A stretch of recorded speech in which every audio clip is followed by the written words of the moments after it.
What's up, everybody, and welcome to ITG Daily, the show that brings you the hottest in gaming news. I'm Drew Bosley. That's Scott Savage. You can find me on Twitter at ArtisticGamer28, and you can find him on Twitter at Savage. Scott, what's happening today, buddy?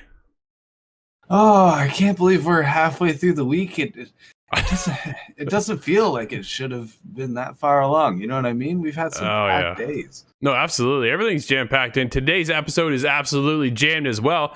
PlayStation's newest state of play is coming tomorrow with Horizon Forbidden West details. Valve could be making a handheld. Scott, what is that?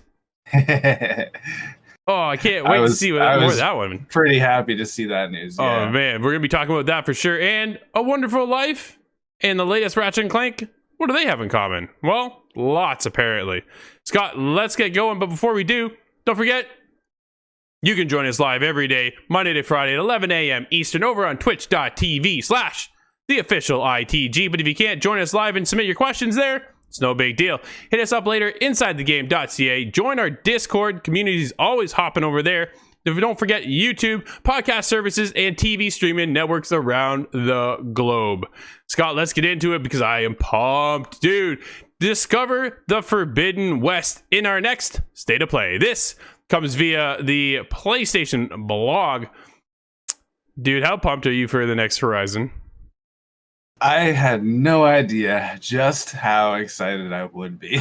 Absolutely. I cannot wait. I'm on the hook now. Absolutely. Oh, of course, because you checked it out over on PC. I, of course, was on the PlayStation. Now we'll be going into PlayStation 5. A uniquely crafted countdown towards the debut of Horizon Forbidden West gameplay. Nearly 11 months ago, we showed you the very first glimpse of Horizon Forbidden West during the PlayStation 5 showcase, and now we're excited to show more. This Thursday, May 27, join us on a very special journey into a new and uncharted lands. Starting at 9 a.m. Pacific time. Dude, this starts early. This is weird. This is like a daily countdown for the full reveal here. Please tune in at your leisure for a uniquely crafted countdown towards the main State of Play event, which starts at 2 p.m. Pacific, which means that'll be for us 5 p.m. Scott Eastern Time. During the State of Play, we will debut Horizon Forbidden West gameplay reveal. In this 20-minute exclusive segment, you'll be seeing about 14 minutes of brand new in-game action featuring our heroic protagonist, Aloy, all captured directly on PlayStation 5. Dude, okay, let's break it down, Scott. First of all, this already. do you want to see, are you the type that wants to see gameplay? Or would you rather, at this point, because we kind of know what we're in for, right? Would you rather just go on media blackout? Oh, that's hard. That's an interesting question because media blackout allows you to gain your own hype and picture what you want and what you think is realistic coming down the pipe. But on the other hand, if they're showing us 14 minutes of gameplay, I know that that's going to be tailored. Of course. Obviously, it's a show and tell, and that means they may show stuff that's brand new to this version, something that's maybe not present in the old game, and some new mechanics, some systems that work. So my curiosity, I think, has the best of me. I do want to see some gameplay just to see if they mix it up. Well, that's what they said. It's been 11 months since we've seen anything. So at this point, dude, I'm hankering. Like, I'm looking for anything I can kind of get my fingers on, right? I just want to see something.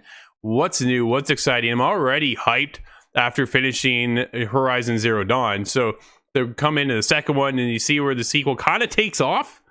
But there's definitely a lot more to discover. And 14 minutes, Scott, is a drop in the bucket for how big this game is going to be and how long we're going to be in this world. So I think I can handle 14 minutes of gameplay. Yeah, I'm excited to see that, and my prediction is we'll see something interesting in terms of enemy. I think we'll see a maybe a giant, something like that. That would be really cool. Oh man, I get goosebumps just thinking of it. I can't wait. She's back. Her bow and arrow is gonna take over the world, dude. We're gonna be back for vengeance. I'm curious to see where the story goes next for Aloy. Is she older than the last game? When you started the last game, it's old now, so spoilers. You actually start off as a young kid, and then you grow into this adult of Aloy. So from there, are we continuing like a year or two after the events of Horizon Zero Dawn, the first one? Or is this like 10 years, 20 years later kind of thing? And, you know, things are kind of going back to not so safe in the area of Horizons. Dude, I cannot wait. Yeah, no, I'm excited. Being that it's Forbidden West, and it takes place, we think, shortly after the first game. I think that age group will still apply. It'd be a little strange to me if they put 20 years or a large gap of time in there. But who knows? I mean, this is a brand new series, and this is only number 2. And I want to see what's the feedback going to be on PlayStation 5 with the haptic feedback controller. Like, I'm curious. That controller now has really kind of set a different bar. I'm a huge fan of the Xbox Elite controller. I use it for all my shooters.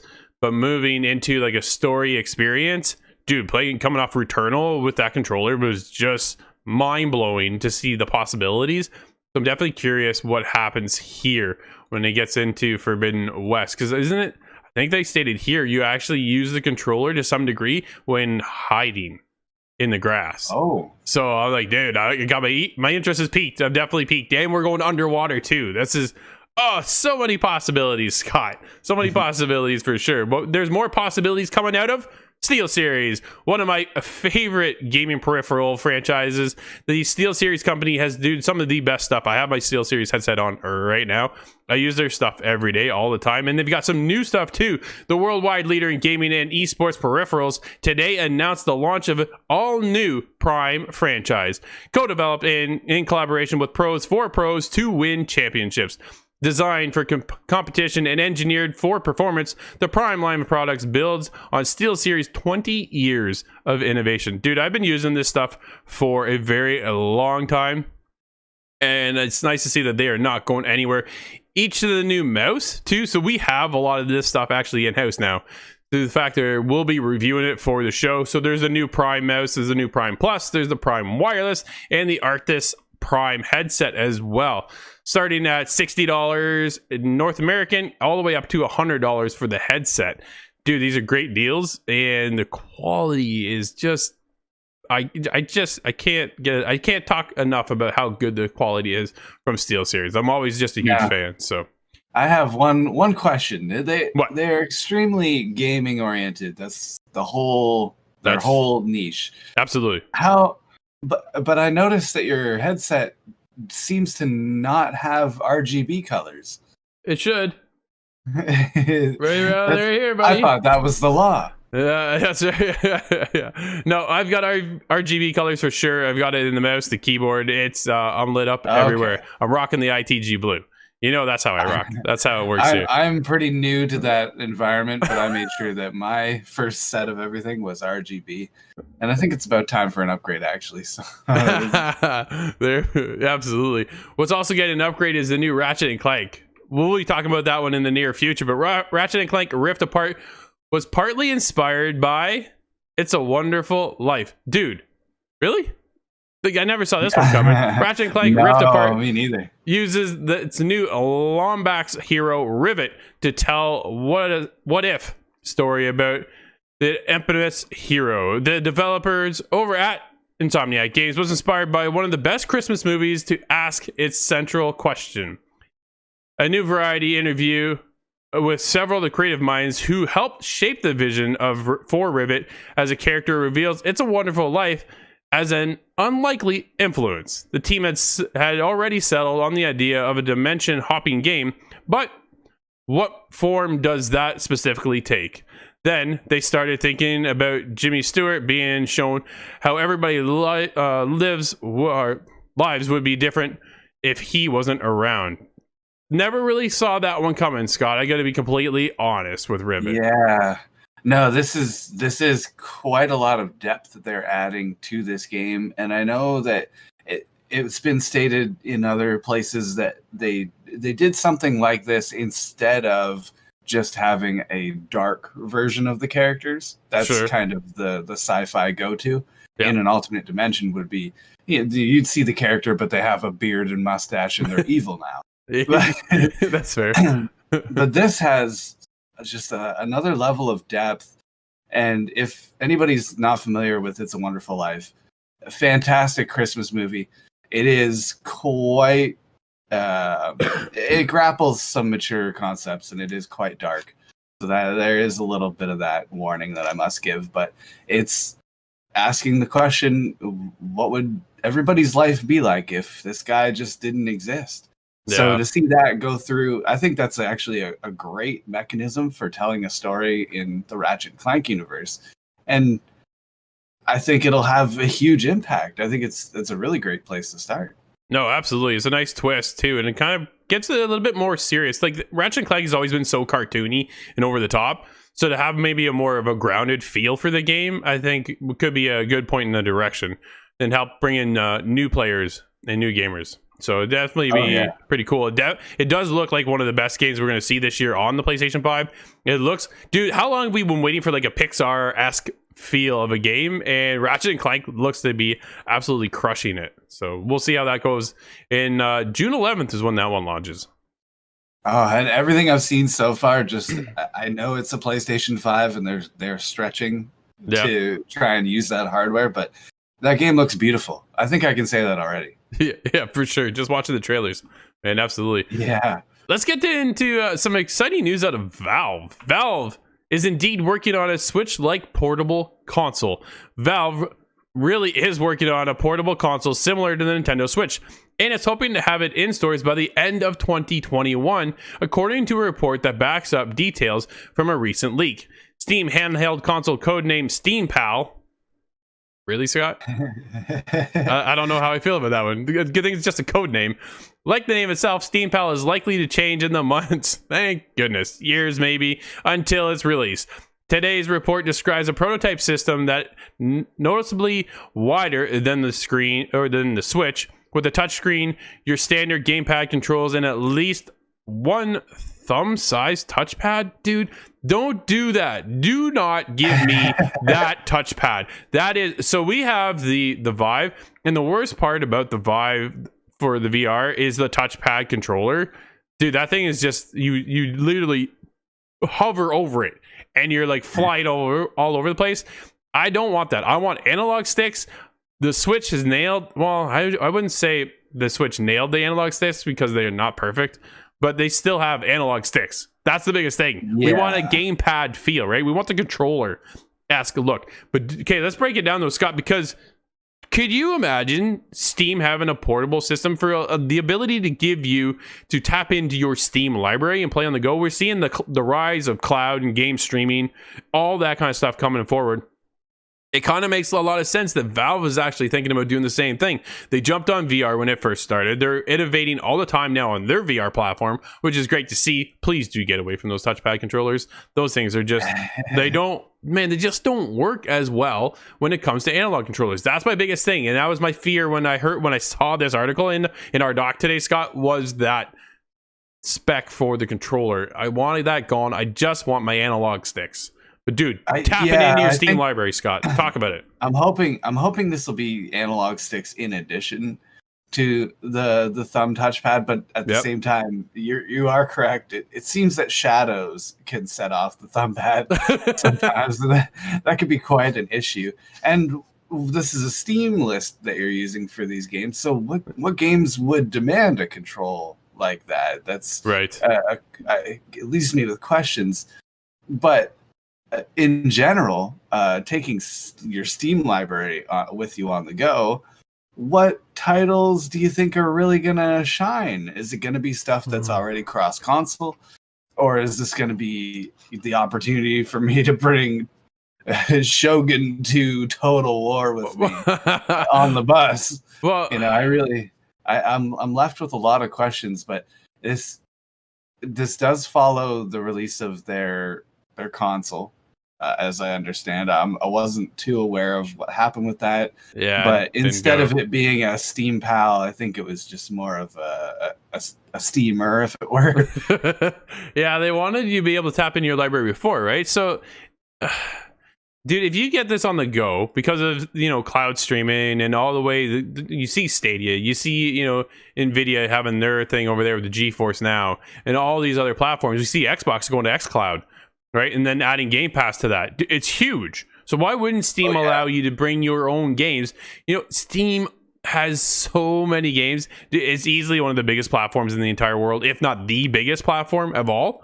Oh, I'm right? sure it is the biggest. Exactly. So if you can tap in then with a portable platform on the go, bring your games with you, whether you download those to a small hard drive, I would say, of some sort, or have them in the cloud and streaming to your handheld unit wherever you are, you have such a opportunity here to then once again capitalize on another market.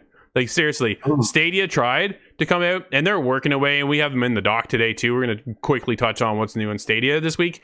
But if you have your Steam library, dude, and okay, if they bring the touchpad, I think that'll work for certain games, but they have to provide me with the analog stick, Scott. They can't have it just a touchpad only. That wouldn't work. I think you bring the touchpad in for games like, say, like a Sim City, where you're having a city builder-esque feel.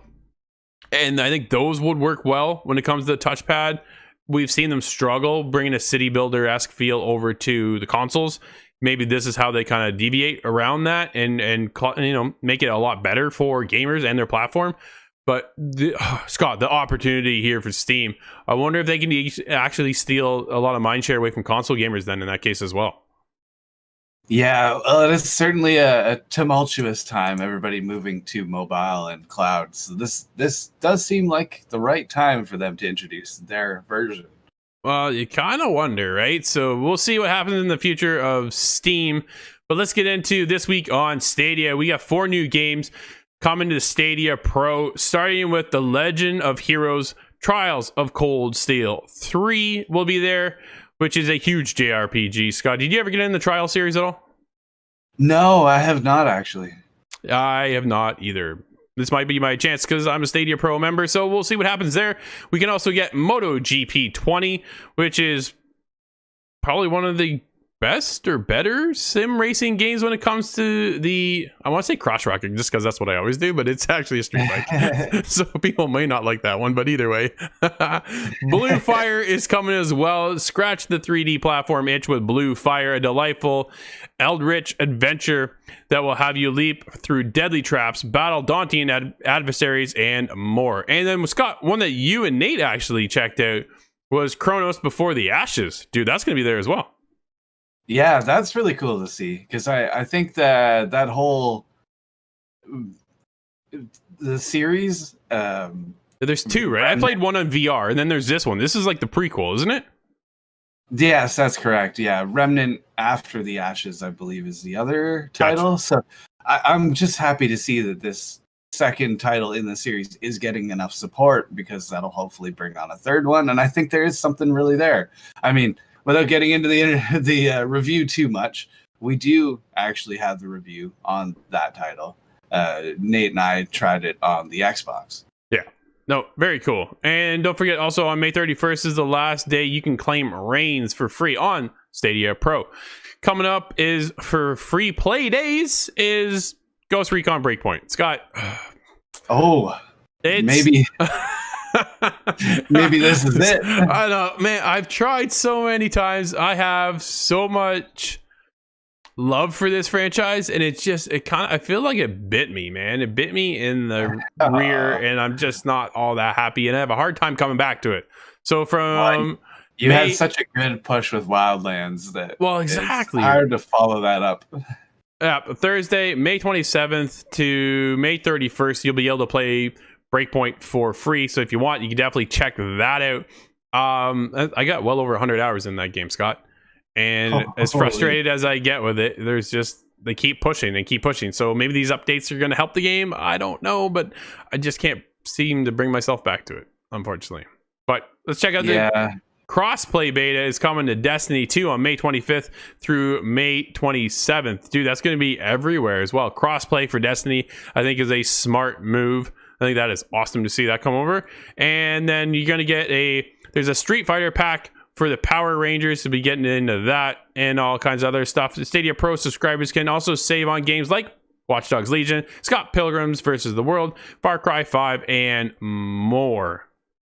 So, dude, I like my Stadia, that's for sure. Very cool. Let's get into game releases and announcements for today. Scott, you're up, my friend. Take it away. All right. Well, we have new content. This one's going to excite Nate for sure. Absolutely. We have new content coming to Hunt Showdown. Nice. That is a new map, and there is also a live event that is happening soon. A sneak peek into the upcoming update will be available in the game's new Dark Sight trailer. Woo. Very cool. So Nate wants me to play this, dude, and I can't do it. I cannot do it. It's so creepy. I really want to get into it, but it's kind of like PUBG though, where if you're new, you get punished a little bit. Yep, for sure. But this is following another live event. So the Hunt Showdown already had a live event, As the Crow Flies, which saw the game break its record for peak concurrent users. Wow. Okay, so awesome. They are climbing still. Crytek announced today that more content is coming soon. A future game update will bring a new map, which is a hugely requested expansion from the community, alongside a brand new live event that will offer players the chance to unlock more rewards. And you can get a sneak peek of both of these chunks of content coming in the Dark Sight trailer, which has apparently some Easter eggs for the fans to spot. We're going to have to let Nate tell us all about that one, actually. Absolutely. What else we got? We have Phoenix Point's 1 year edition Festering Skies DLC. I'm not familiar with Phoenix Point. Corey and I actually checked it out on Stadia. It was all right. It has the XCOM feel. It was by some of the creators from XCOM, so it was cool. We checked it out on Stadia, but yeah, it's definitely more. It felt more geared towards PC. Yeah, this well, it's interesting because just taking a look at this, I'm gonna have to take a look at your video actually. But it says in their announcement, take the fight to the skies in the newest major content update for Snapshot Games hit turn-based strategy sim. That's the part that really curious. It makes me curious. Snapshot Games has launched Festering Skies, the third major DLC for Phoenix Point. And it goes on to mention XCOM creator Julian Gallup is a part of this. This latest update introduces new story missions, cinematics, mission types, new air combat minigame, and a lot more. And it is coming in at $9.99. I believe that's American on Steam, the Epic Games Store, and the Microsoft Store. Cool. We also have a Halo Master Chief Collection update, and that's something I didn't think I'd be saying still to this day. No kidding. But an Xbox Insider update has fixed some of the graphical bugs that were spotted in Halo Combat Evolves. That being the first Halo in the 343 Industries Master Chief Collection. Nice. This is only tested at the moment, though, for users that are part of the Xbox Insider program. Yeah, sure. There has been somebody created a video. They go by the name General Kid. He has uploaded a video that shows off the improvements, and some of the things that were shown was a current version of Halo Combat Evolved next to the updated version. And it has a lot of graphical differences. There's a lot of texturing that's updated. Captain Keys was something that looked strange in the Master Chief Collection. That has since been fixed. Cool. And a lot of kind of effects with what happens when you do damage to shielding or take pieces out of the map. Any sort of kind of stray fire has a different effect to the environment, and they seem to have fixed a lot of the problems that were arising due to that.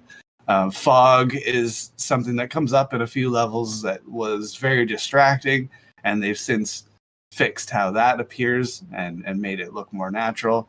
Nice. So this is all good news, but I think the bigger news on top of this is just that 343 Industries is still updating. Yeah, absolutely. It's good too, right? It keeps that community kind of hungry for more, and it brings them and gets them all set and ready to go for when Halo Infinite launches. I'm assuming this year. I'm predicting. Yeah, Scott, that's my prediction. These updates make me even more sure that it must be coming by the end of the year. I would think so. Of course, we don't know. That's just speculation. Absolutely. Now, Anno 1800's Tourist Season DLC is now available. That's cool. Turn your city into the next great tourist destination with a new residential tier, restaurants, and monumental iron tower, and more updates. Starting today, Anno 1800 players can experience the Tourist Season. It is the second DLC of Anno 1800's third season now. Wow. Yeah, they've been on this one quite a bit. With this new content, players can try their hand at building a bustling tourist hotspot with new buildings, public transportation, and a brand new monument, and more. This kind of makes me think of I wanna make a world. I want to make the Hitman levels. That's. I don't know why I thought of that, but that's funny. It's such a great game, dude. Anno 1800 is fantastic. Yeah, I was really impressed with it when we took a look at that. That was a while ago. Must be more than a year ago now. Yeah. Yeah, absolutely. They're on their third season now, so we were there right at the beginning. Keep it going, Scott. All right. AMC Games. I wasn't actually aware of AMC Games. AMC Games and Thunked, interesting spelling, to launch the magnificent Truffle Pigs on PC June 3rd. I'm not sure what I just said, but let's get into more details. I was like, what kind of title is this? This is AMC's second title, The Magnificent Truffle Pigs, releases June 3rd for PC, and it is from the lead designer of Everybody's Gone to the Rapture. Nice. Also something I'm not quite familiar with. That's a great game. This is good news then. It's a walking the Magnificent Truffle Pigs is a first-person romantic metal detecting game starring Arthur Darvill of Doctor Who. Along with the Steam launch, the game will also be available on the Epic Game Store shortly after, and a Nintendo Switch release is supposedly on track for release in the summer. We will see. Very cool. Lots of new titles, new names there. Anything new is something exciting for me. A lot of games come out with 4 or 5 or 6 slapped on top of that. I'm much happier to see some brand new titles. Yeah, for sure. But for the not quite brand new title, Torchlight 3 has an update. Perfect World Entertainment and Extra Games are excited to announce that a brand new update for Torchlight 3 has pulled into port, they say. The hack and slash dungeon crawler that is set in the beloved Torchlight universe welcomes the Cursed Captain aboard, which is a new mid-range class that blows down enemies with huge cannons and powerful ghost summons. That sounds interesting. Very cool. This is available today for free for all that own the game on the Steam system, Xbox One, PS4, and the Nintendo Switch. This update also includes a lot of quality of life updates, 4 new species of pets, and more contracts and other content on top of that. Sweet. Dude, what a great game. Torchlight 3 is fantastic. I've heard that, but I have yet to see the game myself. So just don't start a single player game. Just start a multiplayer game. Otherwise, you start single player, you cannot carry that over into the multiplayer side. Pro tip. Learned that the hard way for the review. Yeah. What's out today? That is a lot of updates, but as far as title releases today, we do have a few. Sure do. There is Made of Skur coming to the PS5 and the Xbox Series X. Minecraft Dungeons: The Hidden Depths is coming to PS4, Xbox One, and the Switch. Wrecked High Octane Stunts is coming to the Xbox One. Mutation, not sure exactly how to say that. I think that works. Is coming to the Xbox One and the Switch. Interesting partnership there. And Aluna, Sentinel of the Shards, is coming to the PC and the Switch systems. There we go. Well, Scott, that'll wrap up today's show. Everybody, thank you for hanging out with us over on twitch.tv/theofficial ITG. But if you can't join us live, no big deal. Hit us up later at insidethegame.ca, YouTube, podcast services, and TV streaming networks around the world. I'm Drew, that's Scott. Thanks again, and we'll see you inside the game.